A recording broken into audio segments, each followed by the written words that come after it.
Hi guys, and welcome to another session of Honest Talk About Women, where you'll learn tips, tricks and strategies on how to navigate the minefields of dating and relationships. Don't forget to hit the like button, subscribe to the channel, and also comment in the comment section. It all helps with the YouTube algorithm. Okay, let's get right into it. This video is about Scott's Angels. So for those that don't know, in the late 70s, early 80s, there was a sitcom called Charlie's Angels, and they had three beautiful women. A couple of brunettes and a blonde, but as the series changed and went into a new decade, I think they had a redhead, a blonde, and a brunette.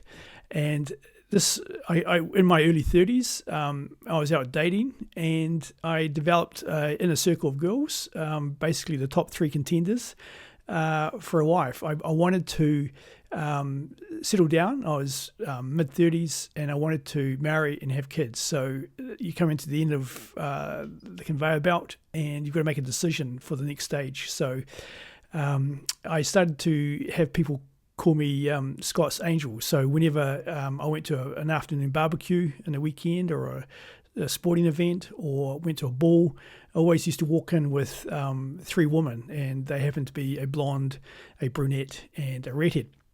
So I coined the name. People coined the name Scott's Angels.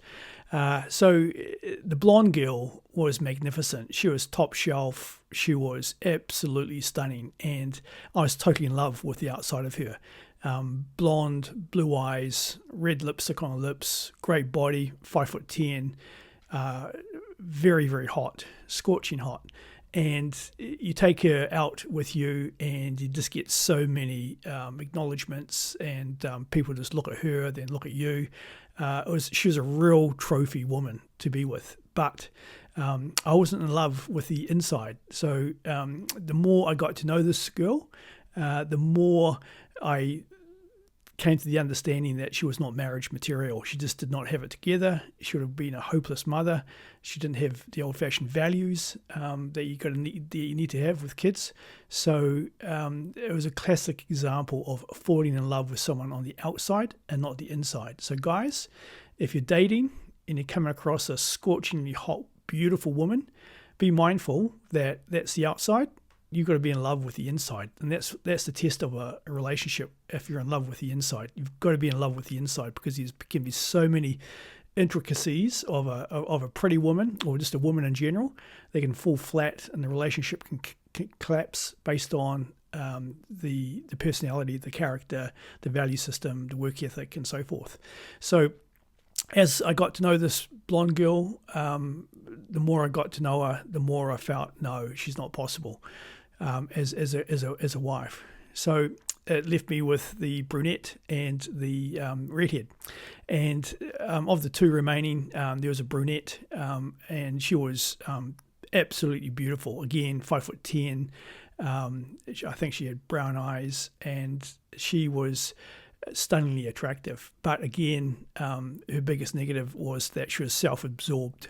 So she was very centered around herself, and didn't ask a lot of questions and so forth. But she had very conservative values, semi-religious, went to church, and she would have made a great mother. So of the three women that I used to hang out with, and I wanted to make a decision, she was a leading contender.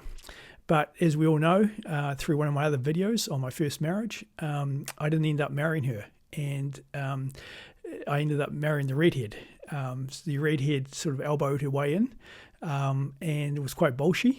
And we had a marriage for, ended up marrying her, and we had a marriage for 12 years.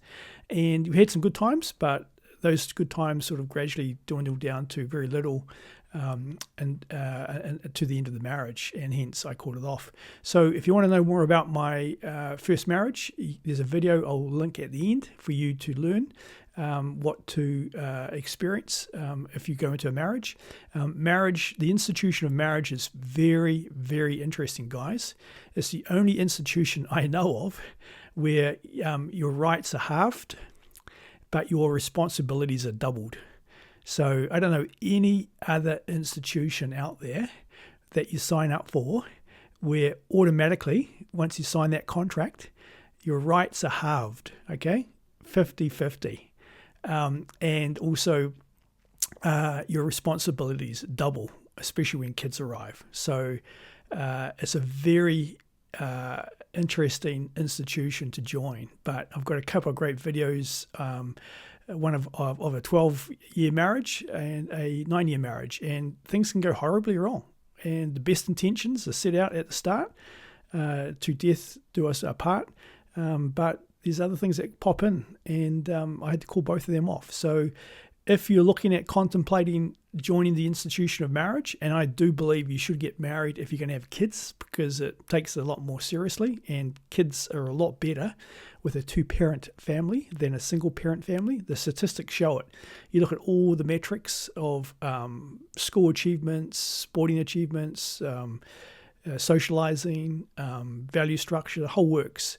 It comes better with a 2-parent family. But if you do want to go into the institution of marriage, then I do advise you to get proper legal advice and get a ironclad prenuptial agreement like I did in my second marriage, where I could walk away and the financial settlement was quite easily done. So there's a lot of fish hooks, guys, to learn about relationships, and I'm just trying to say that if you're going to join the institution of marriage, then get proper legal advice and get an ironclad marriage agreement, or some countries call it a prenup, where if you do exit the agreement, you can walk away with your shirt on and you won't lose your shirt. So that's my advice, guys. Eyes wide open if you want to get into marriage. It's not for the faint-hearted, and you've really got to know the person you're marrying, because people can change over life. Okay, that's it for today, guys. Do buy my book, Alpha Dating. It can be with you in seconds through Amazon eBooks. And it's got fantastic advice, and it outlines the green and red flags that you need to look for in a woman. And also comment in the comment section, subscribe to the channel, and also like the video. Until next time, take care.